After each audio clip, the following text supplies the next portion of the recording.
Hi, I'm Avery Davidson. Thank you for joining us for this special edition of This Week in Louisiana Agriculture, the only TV show bringing Louisiana farmers and consumers together every week. And this week, we're making an extra long distance connection. We are in Japan with Class 16 of the LSU Agricultural Leadership Program. They are on their international trip of Southeast Asia. And right now, it's a rainy day in front of the Imperial Palace here in Japan. Now, this is the heart of Japan, culturally and politically, with a rich history. We'll go into a little bit more of that later on in the show. But Japan is very important to the U.S. when it comes to trade. In 2018, U.S. beef was the biggest export with a value of $2.1 billion. The people of Japan also enjoy eating rice with an average per capita consumption of 119 pounds per year. That's according to USA Rice. Meanwhile, Thailand, the next stop for Class 16, was at one time the #1 exporter of rice in the world. That was just 10 years ago. Since then, the rice export market for Thailand has fallen to only 15%. Thailand also has a thriving sugarcane industry as the #2 sugar exporter in the world. According to Al Jazeera, Thailand produced more sugar than it ever had before in 2018, which sent global sugar prices crashing. We'll have more on those stories later in the show. I mentioned all that what happens here in Thailand and Japan is important because it affects our folks back in Louisiana. And of course, they want to see the agricultural practices that go on here. More important to Japan than its agriculture are its fisheries. Now, one of the places that you have to see whenever you come here is the Toyosu Fish Market. In fact, just earlier this year, there was one bluefin tuna that sold for more than $1.8 million. Neil Melanson gives us a closer look. Sushi is probably the best-known Japanese food, and here in Japan, you can even get it on a conveyor belt. Without major fish farms, though, how does Japan get all of its fresh fish? The LSU Ag Leadership Group went to go look for the answers before dawn on the first day they were in country. They got their first experience riding the train to the Toyosu Fish Market, where signs pointed them to this celebration of Japan's most loved fish, tuna. Through these doors, an observation deck overlooks an impressive display of tuna that are cored out for sampling. The class had seen a fish market in Louisiana as part of their class tour, but Alan Haynes said he was not prepared for the scale of this one in Japan. I did not. The one we went to in South Louisiana wasn't near this big. They had not even half. These facilities were built less than 2 years ago to replace the older fish market built in 1935. It covers almost 4.5 million square feet. Dr. Julie Lively is a fisheries expert with LSU as well as a Class 16 member. She says even her expertise didn't prepare her for seeing this in person. So again, being a biologist, I know how big they get, but seeing them in person it's just very different to actually see the large scale of the fish. While we were here, we got an opportunity to talk with Mr. Kosei, a fish buyer here at Toyosu. He says that he buys only 1 to 2 of these tuna a day at most, as the competition is very fierce. The competition he worries about, though, is in the ocean. Fishing wild tuna is restricted in the world now, and each fishing waters have their own quotas allocated to the country. So it's very strict now, and the fishers can't catch as much tuna as they want. So now we are researching how to farm tuna now. How to farm tuna. They are improving and they are increasing.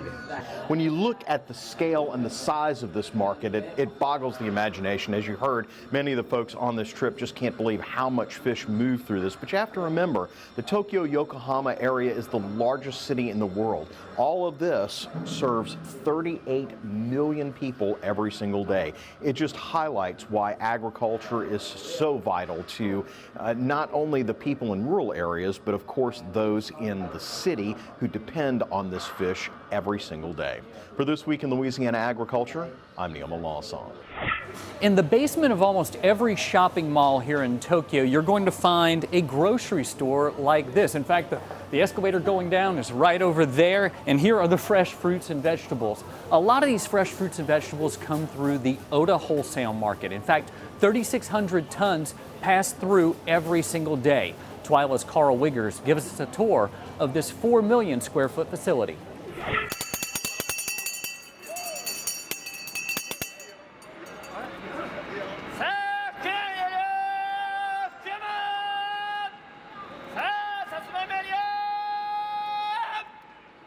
This morning our class got to visit the Ota Wholesale Food Market, which is mainly fruits and vegetables. I think we understood just about everything sold here is grown domestically. A few imports depending on the time of year and season. I think they said they might sell as much as 3,000 tons a day of vegetables and maybe 1,000 tons of fruit a day in fruit, so pretty impressive. This is a massive facility, first of all, and it's surprising how much variation they have of the types of things that are in there. The uniformity of the packaging for each type of vegetable or fruit is really amazing. Every package looks the same, it's beautiful. But they're also running around very quickly on machines here, which we don't have in the United States. It's kind of chaotic in there, organized chaos, I guess. Vehicles running around, you have to kind of keep your head on a swivel. They'll run you over. But the variation of the amount of different fruits and vegetables that you saw there and the quality of it, it's pretty impressive. I mean, everything is just immaculate. There are some packages that actually have just English writing on them and no sight of Japanese, which I found very interesting, as though a Japanese person would be able to read the English and recognize it. The one thing you notice right away is everything is so neatly stacked and very well placed and pristine. The boxes are clean, nothing scuffed. The fruit and vegetable themselves are just perfect and pristine. So it takes probably a lot of planning and goes in place that you don't see behind the scenes, but there's a lot of people that work here apparently too, and everyone seems to kind of know what's going on, and they all have their routine, where to go.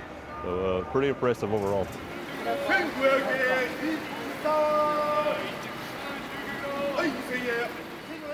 Got to see a couple different items being auctioned off. It was pretty interesting. I mean, it's just like an auction back home, but it's different. They have their own little language that they'll use, hand signals that they'll use, and the price that they're paying for some of these fruits was pretty interesting to see too. I think we saw like a $130 case of cantaloupe go. There was like 8 cantaloupes in a case, so pretty interesting overall. Pretty exciting.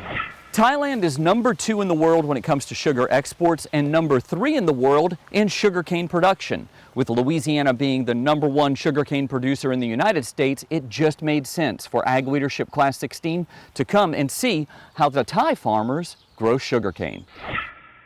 This is a scene you will not find in Louisiana, a bright green sugarcane field with a mountain in the background.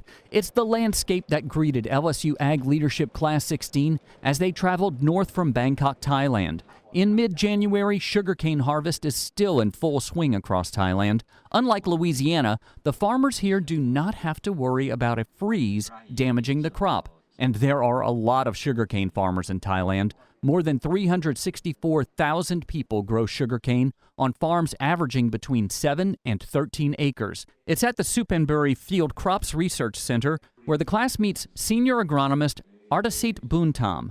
Fellow agronomist Atticus Finger with the American Sugarcane League has several questions. How many hectares does the industry occupy? The answer to that question is 1.6 million hectares. That's equal to 4 million acres, which is also about 8% of all of Thailand's agricultural land. On a field tour, Finger begins to make some connections. It's actually kind of crazy how many similarities there is with the Thai industry on all aspects, research, grower, miller side, to the Louisiana industry. It's kind of eye-opening. One of those eye-opening moments came when Finger and the group learned the Thai government funds this research, and like in Louisiana, recently cut the budget here significantly. Much like our research institutions back home, funding. They just had, our host told us like 50% of their budget was just cut. If our research institutions had a 50% budget reduction back home, that would really hurt the amount of work that can be done for the sugarcane industry. What is the fertilizer blend? Eli Graham is a sugarcane farmer in Point Capee Parish. During Buntam's presentation, Graham heard about possible collaboration with China. That bothered him a little. We're an importer of sugar in the United States, and we have to compete against subsidized sugar coming into our country and driving our prices down. China looks out for China. You know, they're not worried about us or anybody else, and you know, like I said, we deal with China so much in other commodities, you know, kind of need to keep them out of sugar. Mother Nature and low prices on the world market are taking a toll on Thailand's sugarcane industry. Boontam says the 2019 season saw the lowest amount of rainfall in 10 years. He predicts sugar production will be down 30% because of that drought. One group trying to overcome those losses is Kaset Thai International Sugar, better known as KTIS. Its mill north of Bangkok processes 55,000 tons of sugarcane every day. Here you see the trucks lined up outside the mill. The drivers can be sitting here for up to 24 hours waiting to dump the cane. At this meeting inside KTIS, Class 16 learns that the company provides full service to its farmers, from research to financing to sending out its fleet of 100 harvesters to cut cane for a fee. About half of Thailand's sugarcane is harvested by hand. Processing as much cane as KTIS does, the company must deal with a lot of waste.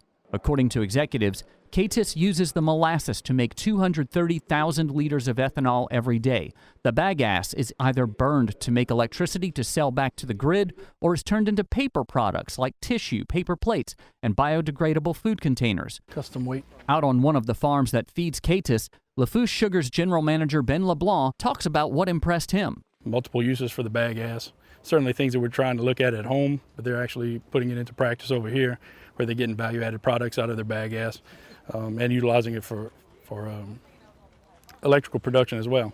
The man responsible for many of the farming practices suggested by KTIS is Guido Arnakar, an Australian expat who came to Thailand 22 years ago. I know it sounds crazy. The moment I stepped off the plane and stepped on Thai soil, it was like I was coming home. There's a long story related to that, but we won't speak about it. I felt comfortable for the first time in my life. I felt comfortable in who I was. Before that, I wasn't relaxed, not thought of myself in the good way. Thailand has completely changed all that for me. Mr. Guido, as he's known to the Thai, changed a lot of what farmers do, from a strict irrigation schedule with waterings spaced 30 days apart to a blanket formula of dry fertilizer used at planting. We have a plan, and the plan is proven to be successful, but with so many farmers, it's so difficult to achieve the targets. That's not the case on this farm. Arnakar says the farmer, Mr. Tim, seen here on the right in the red cap, took the plan and ran with it. One visit, we changed him. We supported him for 1 year in the development, into following the plan. He's now been on his own for about 3 years. I don't come here anymore. That's so amazing. Achievement and personal achievement is probably what attracts me to this, and pressure. There's nothing like the pressure in the Western world here, okay? However, there is significant pressure on the Thai sugarcane industry. Dr. Pipat Wiratawarn tells Class 16 that many farmers are getting away from sugarcane to grow cassava, a root crop which currently sells for more than sugarcane but does not have the government price controls. We have to increase productivity in the cane field and efficiency in the sugar mills in order to reduce production costs and to get more efficiency in the whole picture. And more than that is you can see that sugar consumption globally is now reduced, and because of health conscious, and that's why Thai government and also Thai investor we would like to derive sugar more to others uses, like for bioenergy, for some biomedical, because actually if you can produce anything from fossil oil, you can also produce from plant as well. But what we need is modern and high technology, which we have to focus more on R&D and to have some good partnership or better partnership around the world. We are at Wat Po, also known as the Temple of the Reclining Buddha. Now, the Reclining Buddha is one of the most iconic images from Thailand, 45 feet tall and 150 feet long, something Class 16 enjoyed seeing. Coming up after the break, we're going to have more sights and sounds from Thailand and Japan, so stay with us.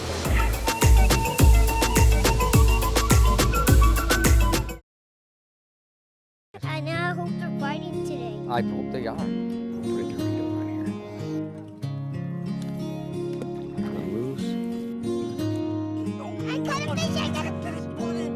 Find your place in the country and the lender who can get you there. Find Louisiana Land Bank. Financing for country homes, recreational property, farms and ranches, and agribusiness. It's a well-known fact that here in Louisiana, sugarcane is more than just a crop. It's a way of life. It creates more than 16,000 jobs across the state and an additional $3 billion boost to our state's economy. And Louisiana's cane families always give back to the communities where we live, work, and play. Louisiana sugarcane, making life sweeter, naturally. Sugarcane, sweet sugarcane.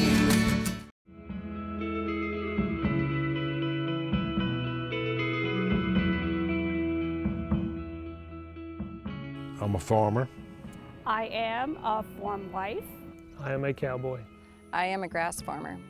I'm a businesswoman. I'm a conservationist. I am an advocate. I am a voice for Louisiana farmers. I'm always learning. I'm a husband. I'm a mom. I am a dad. I'm a granddad. I am a consumer. I grow the food that feeds your family, and I'm proud of it. I am Farm Bureau. I am Farm Bureau. I am Farm Bureau. I am Farm Bureau. I am Farm Bureau. I am Farm Bureau. I am Farm Bureau. We are Farm Bureau.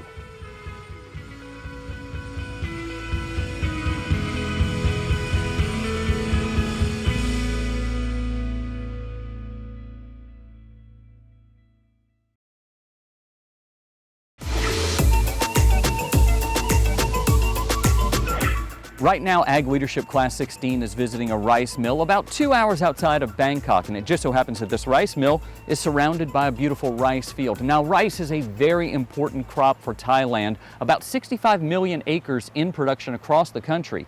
But as Twila's Neil Melanson shows us, that crop is going through some struggles right now. At first glance, this rice harvest in Thailand looks a lot like Louisiana. There's even some familiar-looking equipment. In fact, Alan McLean Jr. of Vermilion Parish rice producer who went on this trip got to compare notes with this rice producer in Suphanburi, Thailand. He found a lot of similarities to the way he does things. They give you a lot of money for it? We talked with McLean this fall during his own rice harvest. He told us then that he was hoping to see how the Thai do things and maybe even do a little business there. That's what their number one staple is, rice. Every meal they eat rice. I mean, they're doing something right, and say they can't produce enough, they want to import rice, so what better place to do it than South Louisiana? And now, smaller little fields like what we're seeing now, and it's one of the things, everything's on a smaller scale. I don't want to say the government kind of controls them, but they do. It's a very eye-opening and humbling experience to see how hard the people work and how they fight a lot of the same issues that we do, and with just finding labor, older workforce, and younger people just don't want to do the work that their parents grew up doing. One of those government officials McLean described is Dr. Supacha Narwatana, an ag research officer who is working to help combat the country's problems through science. She says while advanced rice varieties can help them with drought, insect, and disease pressure, farmers have to work together to overcome their issues. So in Thailand, we have kind of the grouping of farmers that kind of gather together and help in reducing, but kind of including the technology in growing rice, and also they help each other in kind of manage how they grow the rice, including seeds production, and also they gather in terms of like big farm project, so then they can help each other. You can see some of that cooperative effort at this rice village in rural Thailand that both grows rice and is a mill for these local farmers. Behind the smiles, though, there's a lot of trouble for this crop. Things have changed radically in the rice markets overseas. Thailand used to be one of our main competitors and flooded the world market with rice on a regular basis. Now they're seeing some of the same competition with their neighbors in southern Asia. And with less production, the price goes up. So the export prices currently cannot compete with Indian rice and Vietnam rice. So it's just the lack of supply is really creating a problem, so they can't export. The prices are no longer competitive there. It's hard not to feel for the Thai going through these same problems we have. I got a ride from the farmer working these rice fields here in Suphanburi, who took me to see how his operation worked. The Thai people are warm, generous, and just trying to feed their people like we are back home in Louisiana. For This Week in Louisiana Agriculture, I'm Neil Malasa. Japan is a beautiful country, and the people who live here work very hard to keep it that way. Around the Imperial Palace and many of the shrines and temples like this one, you will find ornate gardens just like this. Twila's Neil Malasa traveled around the country to show us some of those gardens and the 1,000 years of art behind them. Japanese gardens are like lawns in the U.S. in that they're often the pride of their owners. The Japanese got their initial design ideas from China, but developed their own taste over the last 1,000 years or so. Here's just a few things that define them. 1. The abundance of flowers. It's winter here now, but even still, there's flowers to be found, and each one represents a different idea. For instance, the white camellia represents waiting, as in carefully observing a garden. Of course, the cherry blossom, the sakura, is famous worldwide, and it looks like it'll be an early season for them this year. While it's known for its beauty, they're also known to represent sadness as they quickly pass away. 2 is the use of water. You can see how the trees themselves shape the garden and find new life in these reflections. Similarly, this tori or Shinto gate also has new dimensions. Of course, people aren't the only ones who love all this water.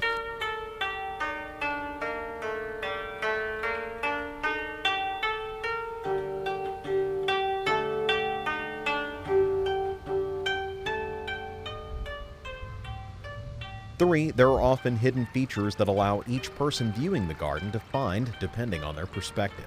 If you look at about eye level, you see this. If you bend down a bit, though, there's a hidden gem that reveals itself. Many such features exist in gardens all across Japan.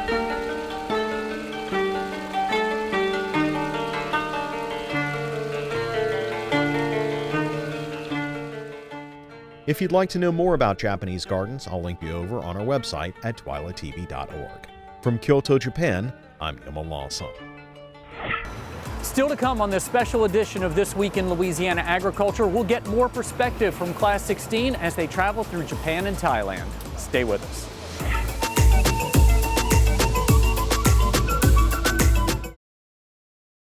Louisiana oysters, salty, sweet, and delicious. But have you ever thought about what happens to all those oyster shells? Most of them end up in trash cans and landfills. The Coalition to Restore Coastal Louisiana is changing this with its oyster shell recycling program. And you can help by visiting these participating restaurants. It's a simple and delicious way to restore our coast. The shells will then be used to sustain and rebuild oyster reefs. Remember, once you shuck them, don't just chuck them. Landowners are minding the Louisiana forest for our grandchildren. A place for wildlife, recreation, lumber for homes. It's the right thing to do. Forestry, covering half our state, all of our hearts. Jordan knows he shouldn't eat this entire bowl of nachos, but tonight he's earned that right because a few hours ago in the middle of happy hour, he recognized a sign. Not from the gods or a bolt of lightning, but from a double heart, a kissy face, and a fourth ha in ha ha ha. That's when Jordan knew he was buzzed. So when it was time to go, he got a ride home instead of driving. Be a legend like Jordan. Recognize your buzzed warning signs and get a ride home. Buzz driving is drunk driving. What to expect when you're expecting a teenager. Today we're talking about how to wake up your teen, and this works literally every time.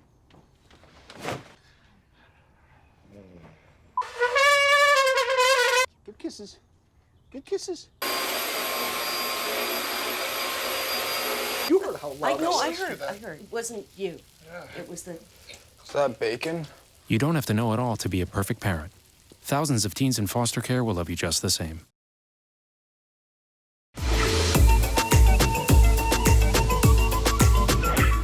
Behind me is the Chao Phraya River. It is a river that runs right through the heart of Bangkok, comes in from the north. Absolutely beautiful. We took a nice little boat tour on it. Now behind Neil, who's behind the camera, is a very busy highway, so that's why you hear all of the traffic noise as I'm standing here. Every 2 years, the LSU Ag Leadership class takes a trip outside of the country to see the culture and agriculture someplace else. Dr. Bobby Swallow is the director of the program, and he says this trip is very beneficial. A little more awareness, a better understanding of the bigger picture. It's one thing to understand where you are. You know, my father used to always tell his classes, everywhere we live represents a dot on the map. And his question of the class was, is that your world?